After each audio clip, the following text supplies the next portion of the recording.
So hey guys, welcome back to our YouTube channel. और आप देखना शुरू कर चुके हैं एग्जाम हो 24। देखिए, यूपी पुलिस भर्ती का जो परीक्षा चल रही थी 3 दिनों से 8, 9 और 10 जून को, वह फाइनली अब समाप्त हो चुकी है। अब बहुत सारे कैंडिडेट्स के मन में अब एक ही सवाल उठ रही है, वह है उत्तर कुंज के रिगार्डिंग। उत्तर कुंज में कब तक देखने को मिलेगी, सेफ स्कोर क्या रहेगी, कट ऑफ कितना जा सकता है, साथ ही साथ बात करें कितने नंबर वाले कैंडिडेट इस बार फिजिकल की तैयारी अभी से करना स्टार्ट करते हैं, क्योंकि आप सभी को पता है सिर पर वोट है, इलेक्शन है यूपी में। और वहीं बात करें तो जल्द से जल्द विभाग सोच रहा है कि सारा कुछ खत्म कर दिया जाए, ज्वाइनिंग तुरंत बच्चों को दे दिया जाए। तो बात करेंगे सेफ स्कोर को लेकर, रिजल्ट कब तक आएगा उसके रिगार्डिंग बात कर लेंगे, कितने लोगों ने इस एग्जाम को दिया, कितने लोगों ने इस एग्जाम को छोड़ा, तो सारा डाटा हमारे पास आ चुका है। सबसे पहले बात करते हैं टोटल वैकेंसी को लेकर। तो टोटल वैकेंसी की अगर हम बात करेंगे तो 32,679 टोटल वैकेंसी है। फॉर्म कितने अप्लाई किए गए थे, इसके लिए 28,85,465 टोटल फॉर्म इसके लिए अप्लाई किए गए थे। लेकिन प्रेजेंट कैंडिडेट की बात की जाए तो वही सब कम, यानी कि लगभग 19,65,765 कैंडिडेट ने इस बार एग्जाम दिया। ठीक है, वहीं बात करेंगे एग्जाम डेट को लेकर तो आपका 3 दिन एग्जाम चला था, 8, 9 और 10 जून को। निगेटिव मार्किंग इसमें नहीं थी, जो सबसे बहुत बड़ा प्लस पॉइंट की अगर बात किया जाए तो इसमें निगेटिव मार्किंग नहीं है। तो बहुत सारे बच्चे तुक्का भी जबरदस्त तरीके से लगाए, 150 में 150 आपका तुक्का भी लगा है, मतलब कि 150 में 150 अटैम्प्ट किए हैं। तुक्का है, बहुत सारे कैंडिडेट ले लगाए हैं, बहुत सारे का तुक्का काम भी किए हैं, बहुत सारे को तुक्का काम नहीं किए हैं। ठीक है, घर आते ही अपना सबसे पहले लोग प्रश्न पत्र से हल ही किए हैं, यूट्यूब से देखकर या कहीं कोई सी और टीचर से देखकर अपना प्रश्न पत्र हल किए हैं। उनको पता चला कि सिली मिस्टेक्स बहुत ज़्यादा इस बार हुए हैं। ठीक है, निगेटिव मार्किंग नहीं है, फिर भी बहुत सारे कैंडिडेट्स के इस बार आंसर किए आने के बाद मार्क्स में घटाव देखने को मिलेंगे। पता है क्यों? क्योंकि इस बार जो सिली मिस्टेक्स हुई बहुत ज़्यादा हुई है। सिली मिस्टेक्स हुई हैं, जितने तुक्का लोग मारे हैं वो भी गलत, बहुत सारे लोगों को तुक्का, क्योंकि जो ऑप्शन देखने थे ऑप्शन लगभग समान इस बार ऑप्शन सभी में देखने को मिले। हिंदी का लेवल ठीक ठाक, हम कह सकते हैं कि हिंदी का लेवल ठीक था, लेकिन वही करंट अफेयर का लेवल की बात किया जाए तो सभी शिफ्टों में, यानी कि 6 शिफ्टों में आपका परीक्षा कंडक्ट कराई गई थी, 6 शिफ्टों में करंट अफेयर का लेवल ठीक ठाक आपको देखने को मिली है। सारा एनालिसिस करेंगे। आंसर की बात किया जाए तो 15 से लेकर 18 जून के बीच में आपका आंसर की जारी होती हुई प्रतीत इस बार देखने को मिलेगी। अब नेक्स्ट बात कर लेते हैं तो पोस्ट वाइज वैकेंसी इसमें क्या है, क्योंकि पोस्ट वाइज वैकेंसी जानेंगे, इसके बाद ही हम कट ऑफ एनालाइज करने में हमारे सहायता हमें मिल पाएगी। सबसे पहले बात करेंगे कांस्टेबल सिविल पुलिस, यानी मेल फीमेल दोनों के बारे में बात करेंगे। देखिए, तो दोनों की अगर बात करें टोटल ऐसे वैकेंसी 10,469 टोटल वैकेंसी है। वही बात करेंगे कांस्टेबल पीएससी आर्म्ड फोर्स की अगर हम बात करेंगे तो सिर्फ इसमें मेल कैंडिडेट के लिए थी जो वैकेंसी।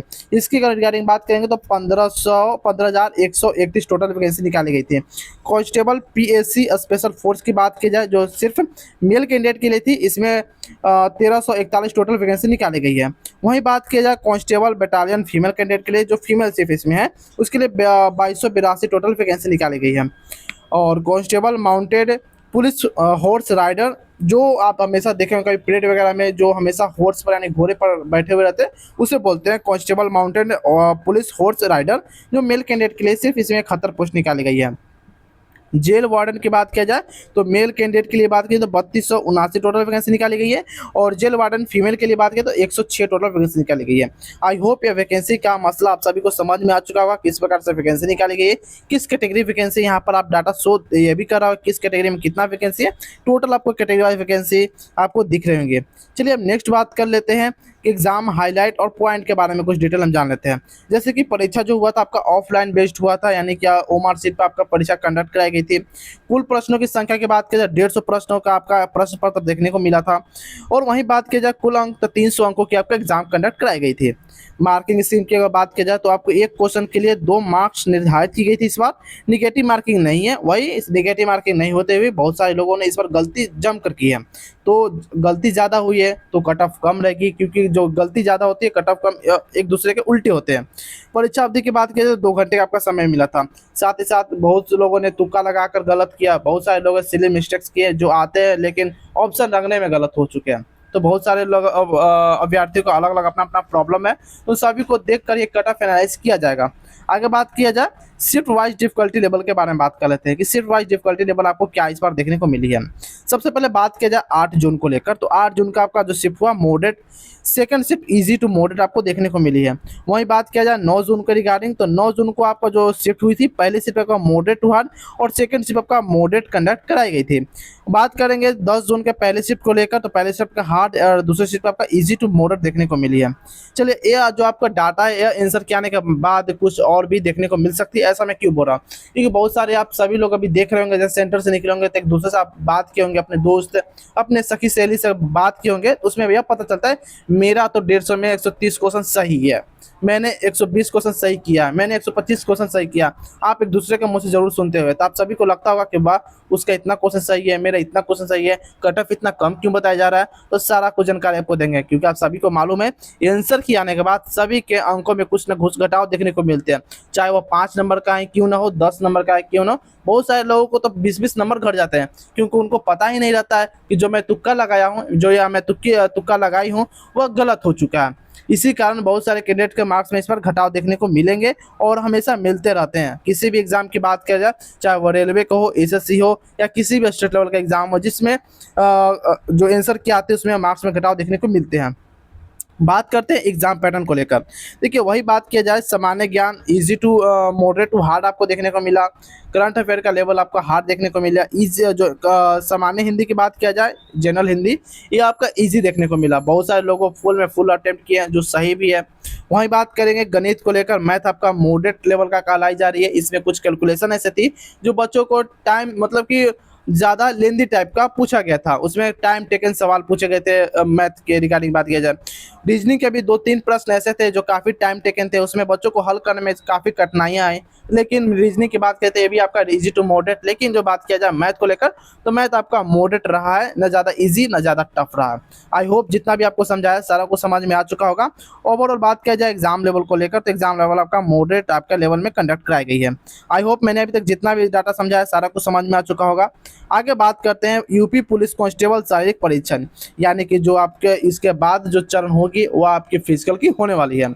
तो आपके टोटल 3 चरणों में एग्जाम कंडक्ट कराई जाती है। पहला आपका रिटन, सेकेंड आपका फिजिकल, थर्ड आपका जो मेडिकल डीबी वगैरह कराई जाती है। बात करेंगे इसमें पीएचडी यानी कि फिजिकल स्टैंडर्ड टेस्ट के बारे में अगर हम बात करेंगे, इसमें सबसे पहले आपकी हाइट और चेस्ट नापी जाती है। इसके बाद ही रनिंग कराई जाएगी। आप सभी को मालूम है रनिंग से पहले आपके हाइट चेस्ट वगैरह नाप ली जाती है कि हाँ आप रनिंग के लिए एलिजिबल हो या नहीं हो। पता चलेगा कि रनिंग करा ली गई लेकिन आपका हाइट कुछ सेंटीमीटर से कुछ एमएम से कम हो गई तो आप डिस्क्वालीफाई हो जाओगे, ठीक है। वहीं बात किया जाए वजन को रिगार्डिंग, तो वजन महिलाओं के लिए 40 केजी रखा गया। अगर 40 केजी से अगर कम आपका वजन है तो आप पहले वजन के लिए नाप कर लीजिए, अपना कहीं भी तो कांटा पर अपना माप लीजिए वजन कि हाँ मेरा इतना वजन है। अगर वजन कम है तो डाइट पर ध्यान दीजिए, वजन ज़्यादा है तो अपने दौड़ने पर लग जाइए, ठीक है। बात करेंगे सीना को लेकर, तो सिर्फ केवल पुरुषों के लिए। तो पुरुष के लिए अगर बात करें चेस्ट के लिए, अगर आप सामान्य से हो यानी यूआर से हो, एससी से हो और ओबीसी कैंडिडेट हो तो 79 सेंटीमीटर और बिना फुलाए हुए, फुलाकर 84 सेंटीमीटर होना चाहिए, ठीक है।